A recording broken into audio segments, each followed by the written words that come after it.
This is Trend Following Radio, where great thinking comes alive. Nobel Prize winners, legendary traders, best-selling authors, and the pros that know what drive us irrational human beings. I am your host, Michael Coveil. Not filtered, raw, honest. That's my passion.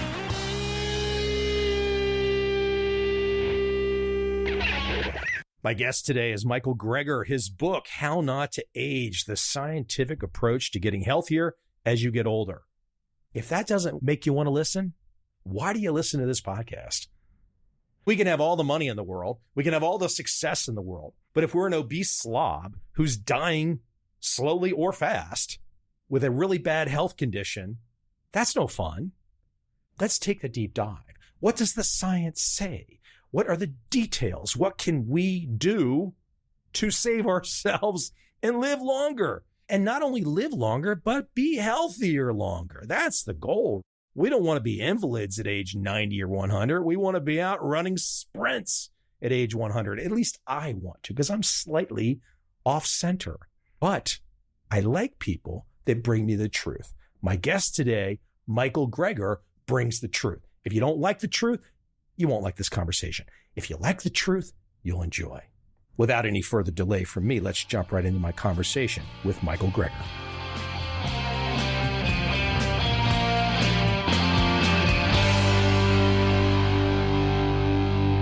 So Michael, as a keen observer of the last handful of years and taking into account your fine work in my possession, I observe what has happened to the planet since 2020, in particular, our pandemic. The thing that I thought most unusual about the pandemic in the midst of it, and now that we're seemingly out of it, for sure, is that we knew very early on in 2020 that obesity was mission critical, meaning we knew that people that were getting really sick, obesity was just right there. I thought it was an opportunity for the powers that be, whoever they might be, whatever the political spectrum, because this is a universal issue. We could have talked about this more. And then here, lo and behold, we get beyond it and the whole conversation just got lost and we're right back to square one. Is that a fair assessment? Not only did the conversation get lost, as you noted, the conversation never happened in the first place. I mean, consider the underlying risk factors for COVID-19 severity and death: obesity, heart disease, hypertension, type 2 diabetes, all of which can be controlled or even reversed with a healthy enough diet and lifestyle. Excess body fat alone seems to be a risk factor independent of diabetes. Those with severe obesity, those weighing more than 215 pounds at the average American height of 5.6, 7 times the odds of ending up on a ventilator. Even just being overweight puts you at risk. Those with a BMI 28 or more, 175 pounds at the average height, appears to be nearly 6 times the odds suffering a severe COVID-19 course. In the United States, the average BMI exceeds 29. The average American is almost obese. So even being skinnier than the average American puts you at so much excess body fat to still put you at risk. This is from the greater systemic inflammation, the fat covering the heart itself, pouring inflammatory mediators onto the heart muscle, something called obesity hypoventilation syndrome, which is a restriction of breathing caused by excessive fatty tissue in the upper body. Look, even without taking weight into account, most American adults over the age 50 suffer from a quote-unquote comorbidity that puts them at risk, such as heart disease, lung disease, diabetes, high blood pressure, cancer. We are a sick society, yet was not even discussed. What a perfect opportunity during the pandemic. You don't have to go to work every day for many of us. Well, how about a time to get an exercise regimen? How about having control over your food environment? You're no longer walking past a donut store every day. Yet, massive lost opportunity, and even worse, a massive loss of human life. So, Michael, I have not had too many people on the podcast in your world, perhaps not with your experience at all, but generally this type of question has been asked in the last year or two, this type of questioning about America and the West's issue with obesity. And man, I'm telling you, every time I bring it up, I invariably am made to feel like I'm a bad guy. I'm hurting somebody. I'm doing something wrong. I'm not appreciating someone's feelings, this and that. And I just listened to what you said. And just from a pure fact standpoint, thinking scientific method, I'm thinking to myself, the doctor, did not say anything that should cause anyone discomfort. And if they are in the predicament that you just described, then you would think it used to be, oh, let me listen to that doctor, and maybe he can help me get past where I'm at. Somehow or another, that got flipped on its head to where you just have to accept this and glorify it. It's a really unusual psychological wingdinger that we've done on ourselves. Yeah. Obesity is not some moral failing, right? The battle of the bulge is a battle against biology. We are living in a toxic food environment, floating in a sea of excess calories, drowning in a sea of excess calories while being bombarded by ads for fast food and candy. Becoming overweight is a normal, natural response to the abnormal, unnatural ubiquity of sugary fatty foods concentrated in calories. So this is not about blame, but we really should be concerned about making our own decisions as to what to eat, how to live consciously, making these choices consciously, educating ourselves about the predictable consequences of our actions. I don't see this as a political question because both sides are guilty of not pushing people. I think leadership should push people in smart directions. But why do you think at the moment we did not, and this is a whole different conversation, but as we were saying, hey, you might want to get some distance, or hey, you might want to take a vaccine, where did the part about the eating less or the thinking about how to approach a diet plan or how to approach proper nutrition, how did those, and why do you think those just got left out of the equation? It's because then the conversation moves towards personal responsibility, turns towards blame. Oh, you're sick? It's your fault. You know, this is something I deal with a lot. My whole specialty is lifestyle medicine and clinical nutrition. So it's sensitive to talk about, for example, the role of diet and lifestyle in cancer prevention. Because on one hand, you want to empower people. Wow, there's so much we can do to reduce our risk of common cancers. At the same time, imagine if you have one of those common cancers. That same empowering message could, in your mind, be really turned into oh, you're saying this is my fault? You can imagine the guilt. I put my family through this. I could have done things differently to not put myself in this situation. There's this constant tension in the public health community because we want to empower people, show how much power they have over their health destiny and longevity. At the same time, there's this real almost allergy within society for anyone to take personal responsibility for their own health crises, when in reality, about 80% of what comes into a primary care office are these chronic lifestyle diseases, which we're not going to be able to treat effectively until we treat the underlying cause, which is how we feed ourselves and our families. We're going to get into the detail, and I should tell the audience at the top, in an hour with you, we can only get into so much detail. This is a deep dive, your newest book, seriously. But if I was to, just from a simple heuristic standpoint, start to unpack how not to age, it seems like cutting back, reducing, not being obese is probably one of the simplest hacks that one can get towards. There's going to be refinements, and we're going to get into that detail today, but it seems like obesity is probably right there at ground zero for aging, isn't it? Obesity is certainly correlated with accelerated declines in physical and mental functioning and a radically reduced life expectancy. Thankfully, interventional trials have shown this is not just one thing associated or correlated with another. We have interventional trials that have shown that weight loss can significantly reduce the risk of premature death. And it looks like the ideal BMI for longevity is between 20 and 22, which is actually on the lower end of normal.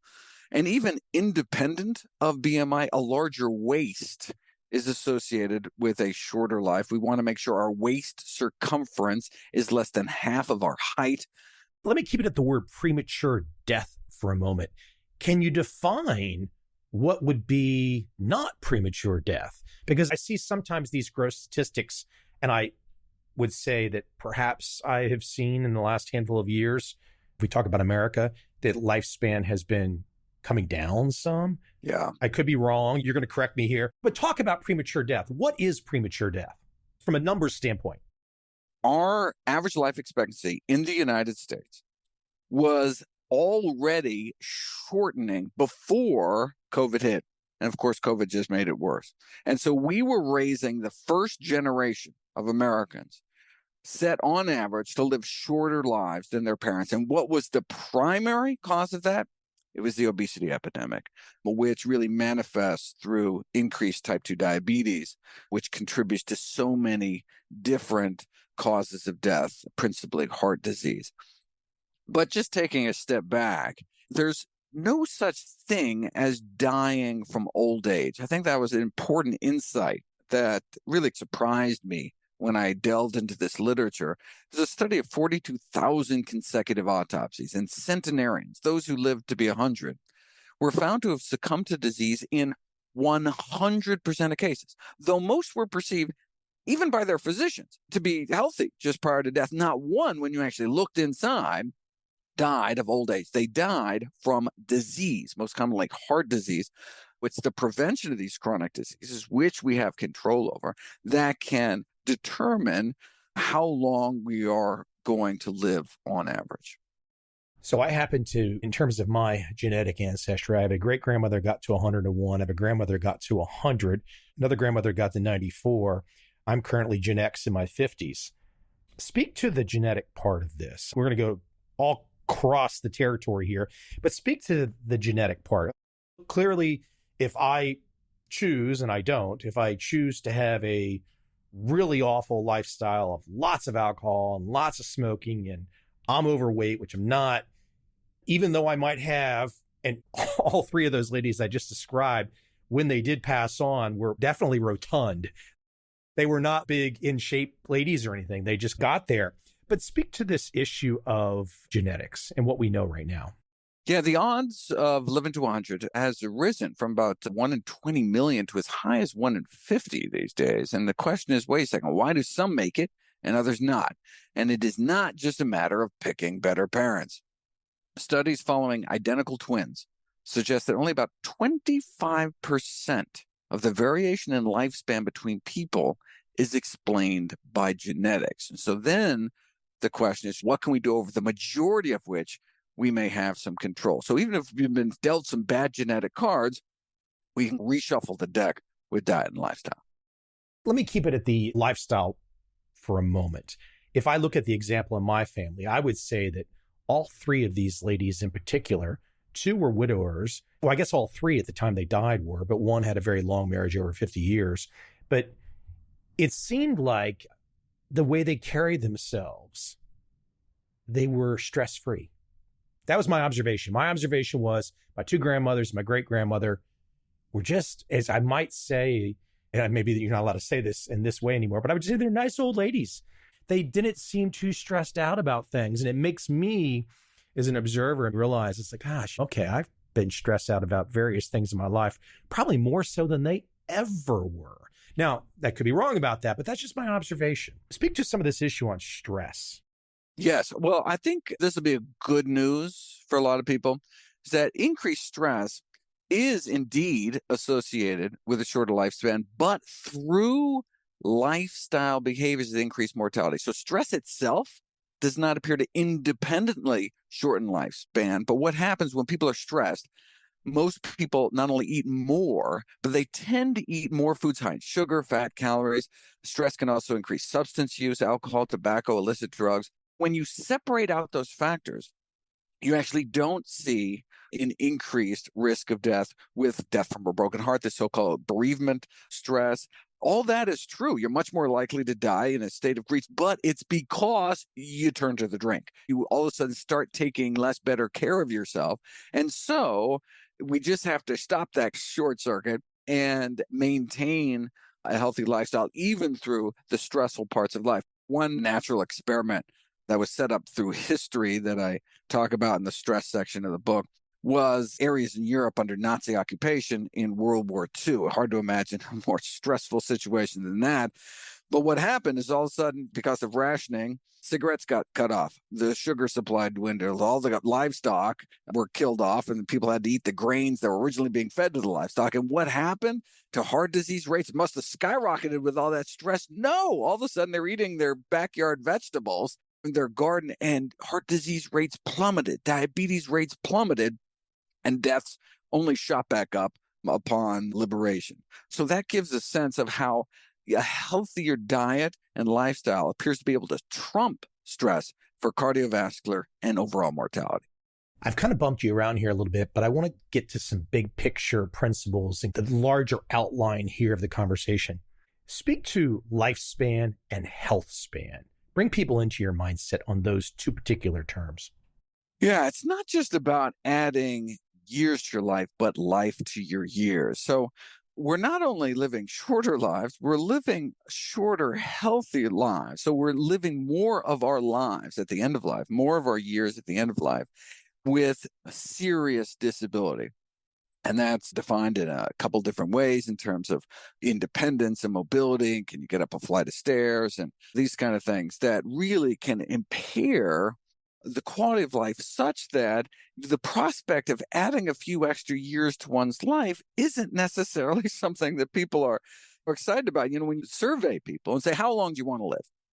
And they gave people 80 years old, 100 and something, or live forever. People are picking 80. And you're thinking, who doesn't want to live longer? But then if you change the question, you say, how long do you want to live in guaranteed good health? Everyone wants to live forever. Then all of a sudden, it all changes. And you're saying, oh, I see. The reason they're choosing 80 is because they're looking around themselves and they're seeing people in the older years and how decrepit they are and how little vitality they have and how their choices are constrained by their ability to function in the world. So it's critical, not just lifespan, but to extend this health span, this concept of the number of healthy years of life, not just the number of years, lying in bed at the end. To share with you, as a youngster playing into my first year in college, I played baseball. I loved it. And it was just the exercise, the sweating. I then became a little bit of a weight rat, probably did too much of the weightlifting, whatnot. Later on in my 30s, started to get into yoga, do a lot of, these days, my 50s, I do a lot of yoga and Pilates and box jumping, this high intensity interval training. I love this stuff. There's not many guys my age that are doing 30-inch box jumps. So I love this stuff. And I look at myself a little bit as an experiment. Now, it's just an experiment. This is my own little self-talk. I can't do an exact comparison to how I might have felt at age 20, but there are so many things I can do right now at my current age that I don't think I could do at 25, whether that's a handstand or whatnot. I find that I am always personally excited at the competition to not make my life a constant exercise regime of just insanity, but rather something that makes me feel good, allows me to maintain a good body weight, allows me to maintain strength, flexibility. And I just find this whole process, I so enjoy it. Now, on the flip side, I will come across many people and they don't seem to have had a chance to experience this. They're younger, perhaps. I can't tell you how many people I see in their mid-30s, especially men. Guys often compare. You're, okay, am I in shape? Is he in shape? Is he in better shape than me? Whatever. I can't tell you how many men I see in younger generations. And I just think, you pass them on the street, and they know I'm going to kick their ass. They know they're not going to kick my ass. It surprises me. I hope you can feel where I'm going with this. I enjoy the process of not trying to fight aging, but I find I'm not limited. And I find so many people I come across, friends or family, where they wear it on their face. I've got some limitation. I've got to take this pill. I've got this problem. And I think to myself, man, have you looked in the mirror? Have you really looked in the mirror? Because if you shed the weight, you did some exercise, And you've got a great story with your grandmother you're going to have to share, because my story's a little all over the map. I want you to share your story with your grandmother. It drives me crazy that people can't just see this, because, if you get on the other side of it, you feel better. Yes. You're happier. You're like, damn, I feel good. My testosterone's through the roof. It's like, this is just a great feeling. I'll let you comment on my roundabout there, but then also share your grandmother's story, because I think it's a great opening to bringing people into your world and perhaps why you got started. We're talking middle age. I'm sure you're seeing this. There's the trope that senior citizens at home, they're comparing how your joints. I hear that among my middle-aged friends, and they're running into problems. Michael, I'm seeing 20-something guys that are shaped like pears.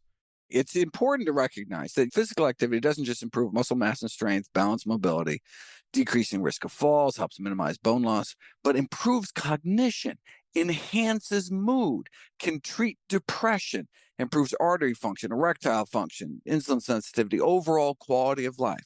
Nothing tastes as good as healthy feels. You just got to get over that hump. You don't know how good you're going to feel until you give it a try. And so that's why I try to present this as, look, free sample. Try this for a few weeks, try this regimen for a few months, and just see how you feel at your end. Let your own body tell you. No longer is it a doctor waving their finger in your face with a handful of lab reports with little red warning signs. Let your own body tell the story. And when your own body is telling you, wow, this is the way, this is how my body wants to run, that's where you get the consistency, the longevity, the sustainability. Anyone can white knuckle it for a little while, eat whatever, but it's not what you eat today or tomorrow or next week. It's the day-to-day stuff that adds up over the next few decades. It's the habits that you get in, the regular daily exercise. And it doesn't take much. I mean, I don't want people to think it's an all or nothing situation. There are observational studies that found that walking as little as 15 minutes a day or achieving just 4,400 steps is associated with a lower risk of premature death. The maximum apparent benefit really does go all the way up to about 90 minutes a day of moderate intensity exercise or 45 minutes of vigorous intensity exercise. But even 15 minutes a day, particularly people who are just starting off, something like walking, most people don't even think of as exercise, but 4 miles an hour, brisk walking absolutely qualifies. And it's low risk in terms of injury, something that almost anyone can do. The excuses can fall away. The mental benefits from a long walk. Oh my gosh. If you're going to be on the phone, listen to a podcast, take a walk, you have a walking treadmill, you could watch TV while you're just moving around a little bit. It's not just exercise, but it's preventing inactivity. So even if you go out to the gym and pound it out every day after a desk job, sitting 6 or more hours a day is not good for you. Actually impairs your artery function associated with living a shorter life, even if you're exercising. So that combination of preventing inactivity plus the exercise is important. Share the story with your grandmother. It's great. Yeah, that's how it all started for me. I was just a kid when the doctor sent my grandma home in a wheelchair to die, essentially. She was diagnosed with end-stage heart disease. She had so many bypass surgeries that you basically get so scarred up inside, there's nothing more you can do. Confined in a wheelchair, crushing chest pain. Her life was over at age 65. That's not very old. I know. What was her lifestyle up to that point? Not so good, I'm guessing.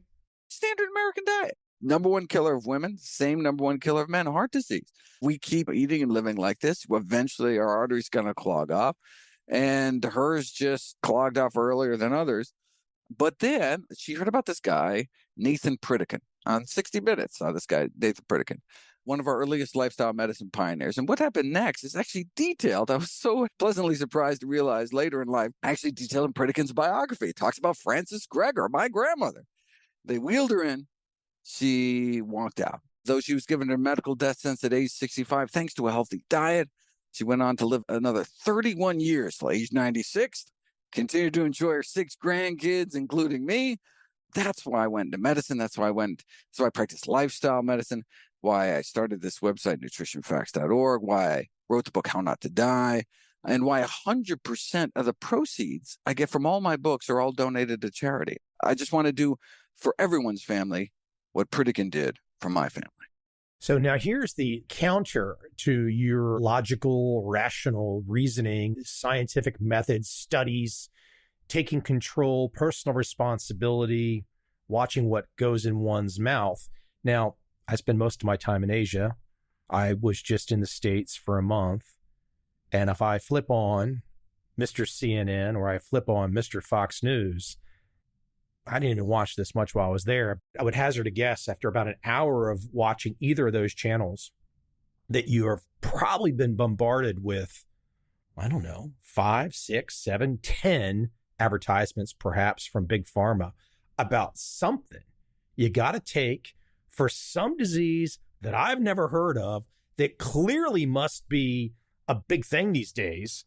I see less and less of the erectile function ones, but it seems like we've become a society where it's like, okay, I'll listen to Michael. I'll listen to Dr. Greger tell me all these things. But when I flip on the channels, when I flip on the propaganda, they are telling me that there is a magic pill for me. So why the heck should I listen when the magic pill is there? It's a really frustrating world we exist in. Why not just slouch on the couch? You got the big pharma fairy coming in. Drugs for lifestyle diseases are really the cash cows of the pharmaceutical industry because these are drugs you take every single day for the rest of your life. If you're not going to change your lifestyle the same, but then these drugs can reduce some of the adverse consequences of one's lifestyle. We can slow down the rate at which diabetics go blind and lose their kidney function, go on dialysis, lose their lower limbs. We can reduce the risk of heart attack with some of these cholesterol-lowering statin drugs. A couple things. One, the absolute risk reduction. You hear these ads that talk about a 25% drop in risk of a heart attack. That's a relative risk. The absolute risk, we're talking going from 6% to 4%. So it's really a 2% drop. So that is characterized as a 30% drop. It's going from 6 to 4%. But the absolute drop is really actually quite small. So that's over 5 years for someone at high risk of heart disease. In fact, it's so small that if you actually informed patients as to the benefits, that most actually wouldn't take those drugs. They would just determine that the risks don't outweigh the benefits. So the only way we're able as physicians to get people to keep taking these drugs is by not fully informing them of the full costs and benefits. Do you hear that guillotine in the back? The cancel guillotine, the cancel culture guillotine. You just got canceled. They just threw you out of the system. You're not allowed to play ball anymore. Look, on a public health scale, it's true that these drugs save lives on a population scale. And so if everyone stopped taking these drugs, then people would die. You kind of understand. If they followed where you're going, they might not need to really take the damn drugs. Oh, right. Now, of course, both physicians and patients overestimate the power of these drugs to actually mediate the damage done by unhealthy lifestyles, and they tend to minimize the risks of these drugs. Yet the reason that we're bombarded by these is because Big Pharma, as you know, is one of the most profitable industries, the number one lobbyist. The cancel culture guillotine is coming again. Now, for people that absolutely refuse to eat or live healthier, I'll prescribe these drugs without a hesitation. It will keep someone that doesn't want to have a healthy lifestyle. These drugs can keep them alive longer. The issue becomes what you talked about in the beginning of this conversation, which is what kind of lifestyle, kind of health style do you really have if you're just perhaps an obese person on untold numbers of Big Pharma drugs? And the drugs aren't going to make you feel better. Right. They might keep you alive, but you might feel like shit. Yes. Yes, even if statistically, you're going to still feel like shit. And that's why a lot of people don't take these drugs, like high blood pressure drugs. And even if these drugs would indeed lower the risk of having a stroke, et cetera, you actually don't feel any different on these drugs. And so people just stop taking them. But that's the wonder of once you get over that activation energy, actually improve your lifestyle, then you experience the vitality, you experience, oh my God, people assume that feeling miserable is the status quo. People come back to me after they prove their lives and they're like, oh my God, I thought that, this chronic dyspepsia, this upset stomach, this crampy stomach pain, feeling crappy after meals, I thought that's just what happens. You eat food and you just feel real bad. things like constipation, things like not sleeping well, low energy, getting up and just dragging around. I just thought that was normal. That was the human condition. But now I realize, wait a second, all these years, I never had to put up with this. I never had to settle for living less than full life.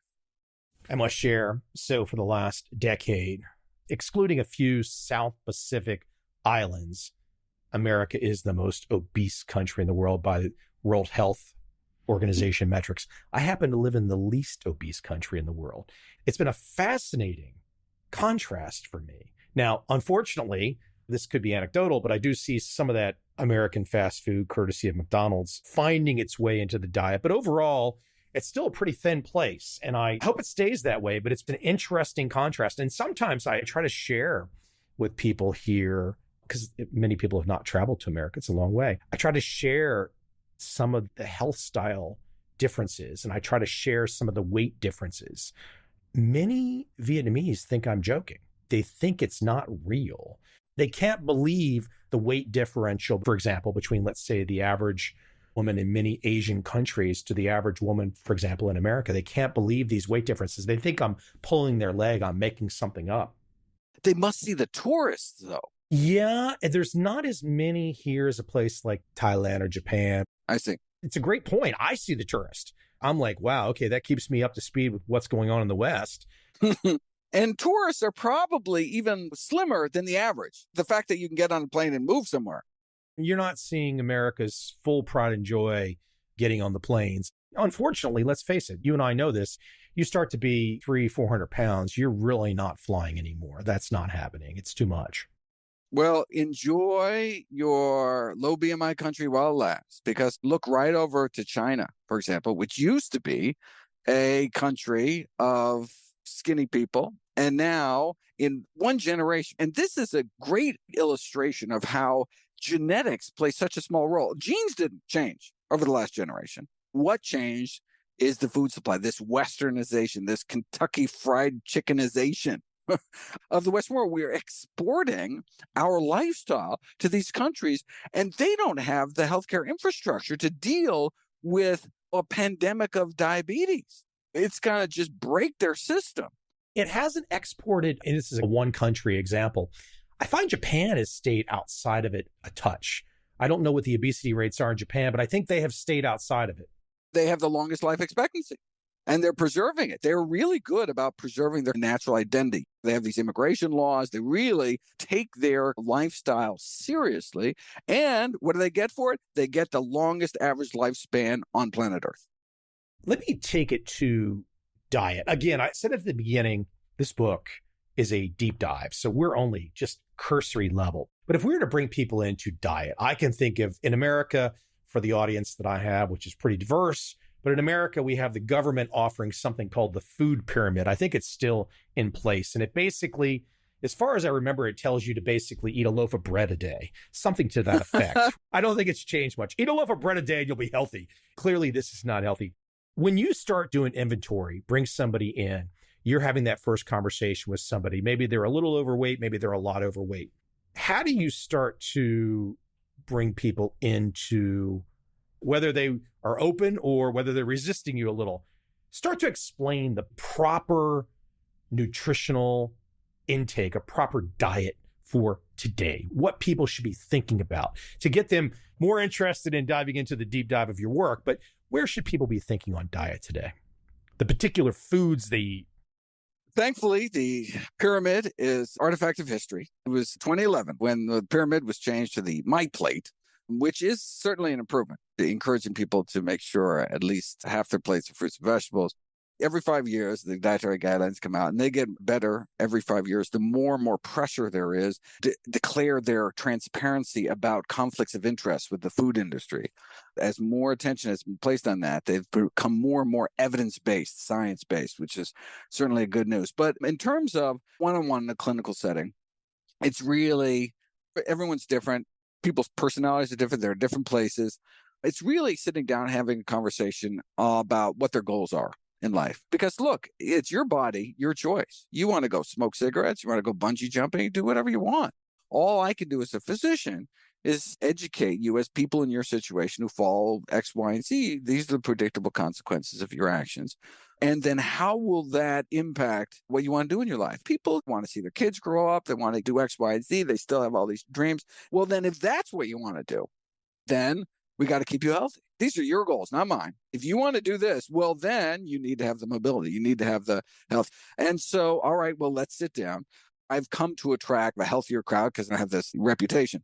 But certainly earlier on, when they were just coming to see a regular doctor, and this was all new to them, I found that crowding out less healthy options in their diet by adding healthy foods. And they are expecting me to be like, no donuts, cut out the pepperoni pizza, blah, blah, blah. They expect me to take things away from them. And instead, I started to say, no, this is what I want you to do.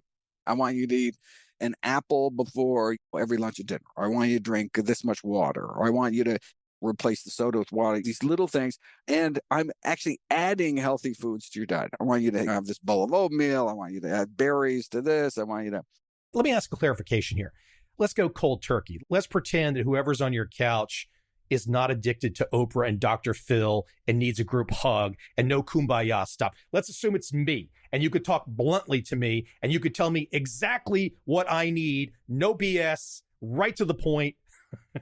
Those are my favorite patients. Often you get those with a diagnosis. Sadly, it often takes a diagnosis. All of a sudden, they're pre-diabetic, or they have diabetes, or they have a cancer diagnosis, or we do coronary calcium scan, we see some ravaged by heart disease, and all of a sudden they perk up. And they're like, okay, give it to me straight, doc. Okay. And now that is the opportunity where I can be like, all right, let's go all in. And again, people have trouble thinking, well, no way I'm going to eat this way the rest of my life. I said, no. Give me 2 weeks. Give me 3 weeks. In fact, there's this great program run by a group in DC called Physicians Committee for Responsible Medicine, 21-day Kickstart program. I think it's 21daykickstart.org. It's free. Hundreds of thousands of people have done it, bunch of different languages. It starts the first of every month.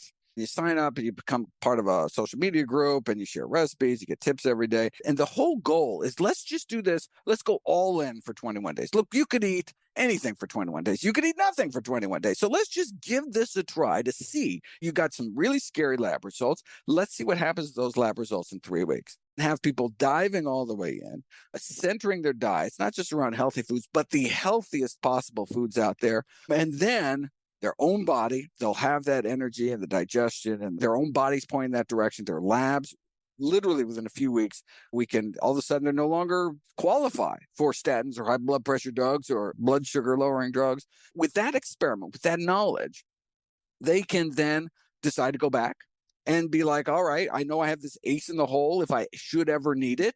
Or they want to stick to it because they feel so good, or they want to incorporate some but not other pieces within their life, whatever they're up to. But at least they have the knowledge. I could feel this good if I wanted to. If I chose to, I could feel this good. And it doesn't take that long, but you don't know how good you're going to feel till you give it a try. Let me put you in the hot seat for a second on a philosophical question. I hear a little bit of and fair enough, I think it's probably where most rational people are. For lack of a better term, I would call it a little bit of a libertarian stance, live and let live. And you're pretty much saying, look, I'll tell you the way it's done, the right way. If you choose the wrong way, I can't stop you. Where do we go in the future, though, if so many people choose the wrong direction and the leadership levers, for example, a place like America, don't do a good job of nudging people in the right direction, and people are just allowed to be their true selves? If that's at 500 pounds on a TikTok video wearing a bikini or a thong, if it's a guy, whatever, it seems like there's a cost eventually, even if we have this live and let live mentality. This obesity cost is coming back to bite us all. I don't think we can escape it. How do we deal with that? Because ultimately, I do think that even if people make their own choice, and if they keep making more and more of the wrong choices, if the waistlines get bigger and bigger, we're all going to pay for it, aren't we? Healthcare spending in the U.S. now exceeds $4 trillion. Where is a lot of that money coming from? It's Medicare, Medicaid. We are all paying for the sad state of health of the American populace. And so, yes, people's choices, I'm a strong believer of, look, people should be able to make whatever choices they want. whether it's about big pharma, whether it's about lifestyle, as long as it doesn't adversely affect other people. We're there now, aren't we? Right. And so if you don't wear your seatbelt, that's fine. Okay. But now the wrinkles are, okay, what about not putting your kid in a seatbelt? Okay, see, that's a little more complicated. What about your obese child? Your values are then impairing the health of others within your sphere. And then more broadly, on a societal level, we are bankrupting this country. We spend more on healthcare than any other country in the world, and our public health statistics are lagging much of the world. If the lifespan has started to decrease, the absolute number, which I think it has, we're going to look back 50 years from now. What was the peak? Do you know the number off the top of your head?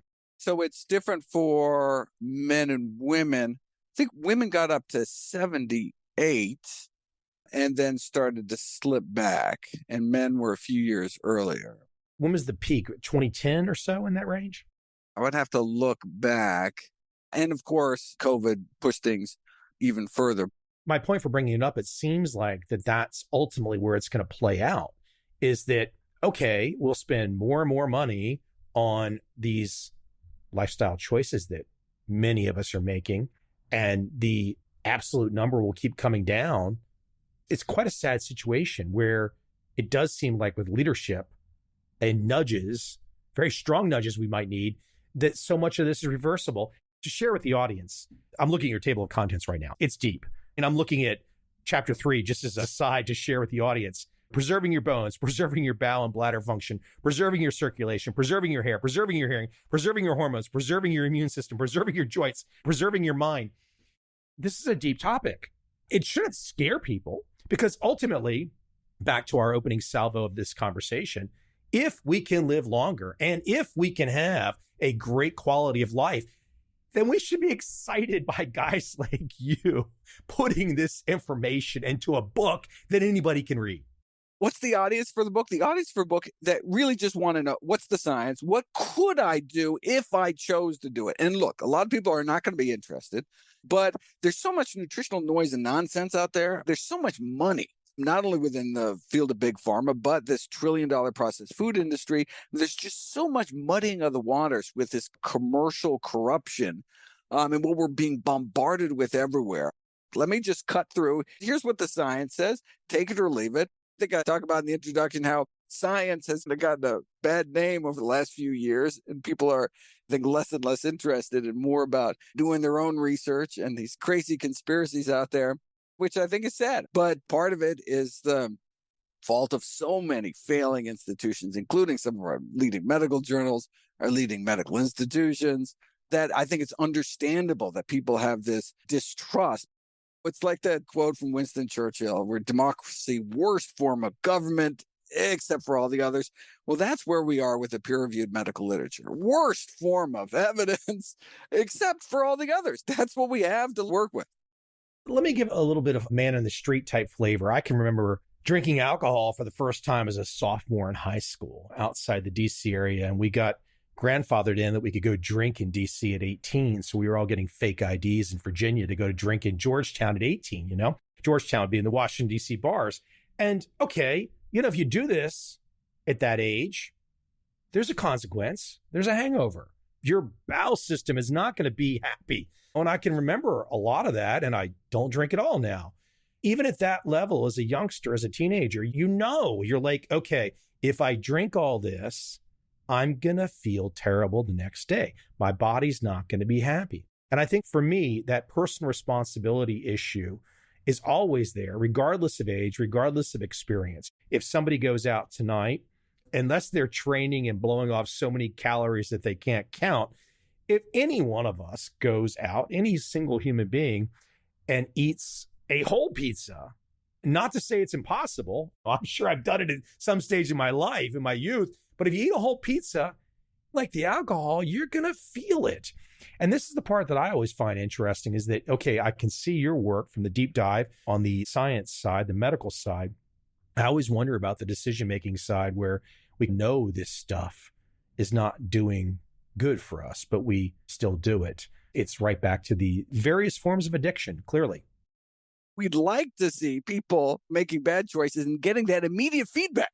We do. If we're hungover, we get the immediate feedback. And people still do it. So you can see how that's a difficult situation to undo. Okay, imagine what's happening inside that you don't feel. Eating unhealthily every day, not moving every single day, smoking every single day. The things that you don't feel, those are the ones that are going to be. So then imagine making lifestyle decisions that for the far future, not for tomorrow morning. That's why it's so difficult. There's a reason why Big Pharma is the industry that it is. People want that magic bullet. They want to eat and live however they want. Totally understandable. But understandable until you start comparing and contrasting to, for example, the type of diet that might exist in Japan that is allowing many Japanese to live a healthy and longer life. And these are some of the things that you get into in your work. I mean, we can only discuss so much, but I find this topic fascinating. I find the idea of all of these things to me seem so normal. That's why I wanted to talk to you. To me, they seem so normal. I don't even have the ability to understand how anyone can't look at your content, look at your work, and immediately go, oh, yes, he's right. And maybe I'm 75 or 80% to where he's at. Maybe I can learn a few more nuggets and get myself closer to optimal. There's always going to be variation in terms of it all shakes out for us. But I find it amazing that so many people want to fight internally against the kind of content and work and research that you put out. It just always strikes me as like, wow, maybe I'm the oddball out and I don't fit in, but it just strikes me. Everyone likes to hear good news about their bad habits. I don't want to hear good news about my bad habits. I want someone to tell me I'm an idiot. You are a data-driven individual. No, and it's funny. It's like a lot of the places that I'm invited to speak at, it's like the Googles of the world or these investment companies, because they have folks that just like, give me the data. I just want to see the numbers. Unfortunately, rationality, critical thinking, I mean, these are skills sadly lacking from our society. And so it makes people vulnerable to the predatory behavior of these industries that do not have the health and well-being of yourself and your family at their core. For example, like drinking Mountain Dew instead of water. There's people in America that only drink Mountain Dew. Seriously. Google Mountain Dew teeth if no one has seen it. It's quite the thing. Coca-Cola is one of the most profitable companies in human history. And what do? They sell brown sugar water. I love a good Coke every now and again. I'm not going to say I don't. I'm not perfect or anything like that. But my God, I don't want Coke teeth or Mountain Dew teeth where they're rotting out of my mouth. That's just the damage you can see. Right. That's your point, too. Imagine what's happening inside. Michael, we could go on here, but people are going to need to do some reading. They need to jump in. I think a lot of my audience will like where you've gone. The book, How Not to Age, the scientific approach to getting healthier as you get older. My gosh, that just seems like a topic that is for everyone. I hope it's for everyone. If you don't think it's for you, you probably shouldn't be listening to this podcast. I don't know why you like me. Why do you like Michael? Go away. I don't understand it. Well, it'll be there when they finally wake up. You have to hope that. Just so much stuff. You take your health for granted, just so much, particularly younger people. If you don't have a relative that suffered for some really horrible disease, you haven't been in a hospital, you just don't know. I tell my young patients, think about how you feel when you have a bad cold. You're miserable. You can't sleep. Okay, that's a cold. That's the least of the possible. And so imagine if you couldn't do all the things that you love. We really need to preserve your health. Now, the good news is a lot of this is reversible. Many of these chronic diseases, like the obesity, hypertension, et cetera, if you catch it early enough with a healthy enough diet and lifestyle, you can actually reverse these diseases. But unfortunately, for heart disease, the number one cause of death of men and women, the first symptom in most heart disease deaths is something called sudden cardiac death, meaning that your first symptom is your last. These are sudden cardiac death is people without any known heart disease, and their first symptom is sudden death. And so, yes, an ounce of prevention is worth a ton of cure, but there is no cure for dead. That is a great place to end it. Michael, the book, How Not to Age, all the bookstores, all that fun stuff. Is there a best place to find you on the web? Where would you direct people if they want to come check you out, follow you? All my work is available free at nutritionfacts.org. Michael, please keep me posted about future work, future books. I know you will not stop. So I would always enjoy hearing about where you've gone and what you've learned and what you can share. I would look very much forward to that. Keep up the good work yourself.